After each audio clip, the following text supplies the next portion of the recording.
heading to one of the most important sites of Cold War espionage, and in doing so we're going also through one of the leafiest areas of Berlin. We have the Grunewald and Dahlem areas all around us, which are some of the most expensive residential areas in the city, and also plenty of forest to walk through when you have time. But we have to go up the highest mountain, if that's the right description, here in Berlin.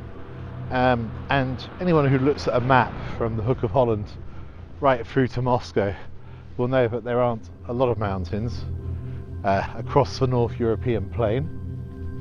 So the origin of this mountain, of course, is an unnatural event, or rather the bombing of the Second World War.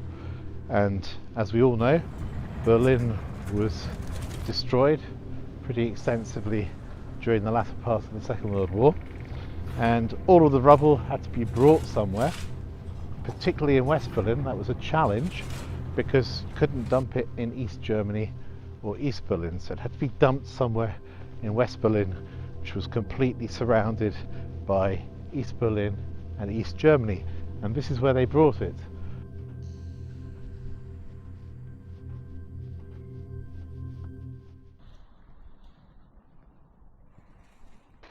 Well, we're inside the complex now. Quite spooky.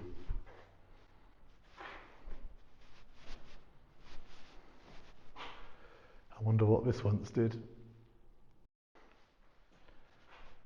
When you stand up here, you can really imagine why it was such a prime site for listening in on and spying on Eastern Europe, and I suppose most particularly Eastern Germany.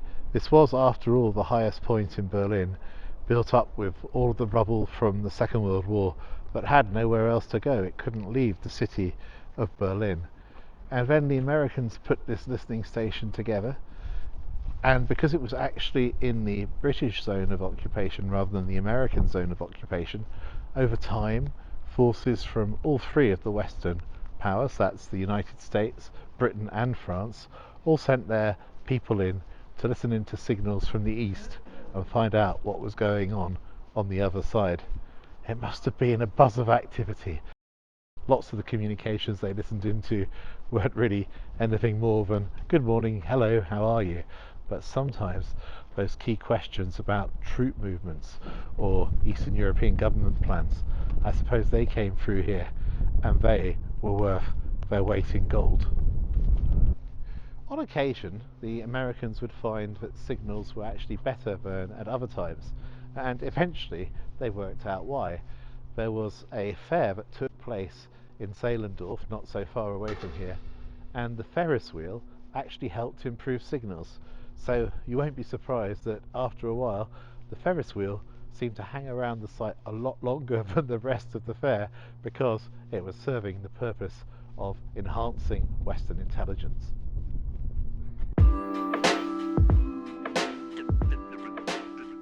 The Teufelsberg is also famous for plenty of graffiti from this period from around about 1990 up until now, when the facility hasn't actually been in use. When they said they didn't like my dance, I started dancing for myself, and every move felt even better. We're heading in a roundabout way to Checkpoint Charlie, and this is Nordbahnhof S-Bahn station. This is a busy station now, but was previously a ghost station. This station was right on the border, and all entrances sealed. This map shows how the line originated in West Berlin, passed through East Berlin, and back out into the west. Border guards sat in largely concealed hideouts, making sure that no escapees tried to get into the tunnels. Impossible a task as that actually was. And here we are at Checkpoint Charlie, or rather what's left of it, crossing from east to west. And the border is around about here. Once you cross this point, you were in East Germany and on your way to the border control. That is, unless you KF chickened out. The border crossing was open for both vehicles and for pedestrians. On one side, an American soldier, and the other, a Russian soldier, which is a little misleading as the East Germans were much in presence here. You are entering the American sector, carrying weapons off-duty forbidden, obey traffic rules. Somehow it feels right to finish a film about spying in Berlin, truly the capital of spies, at dusk, because so many movies about spying are set in the evening. In fact, my favourite with Richard Burton was called The Spy Who Came In From the Cold, and it was filmed here in part at Checkpoint Charlie during the Cold War. James Bond also had a scene where he travelled through Checkpoint Charlie by car, and this was an important crossing point, Checkpoint C. It's also where, in the early 1960s, tanks from the Russian side and the Western side literally faced off together. Interestingly, this was also the point where the military could cross from one sector into another.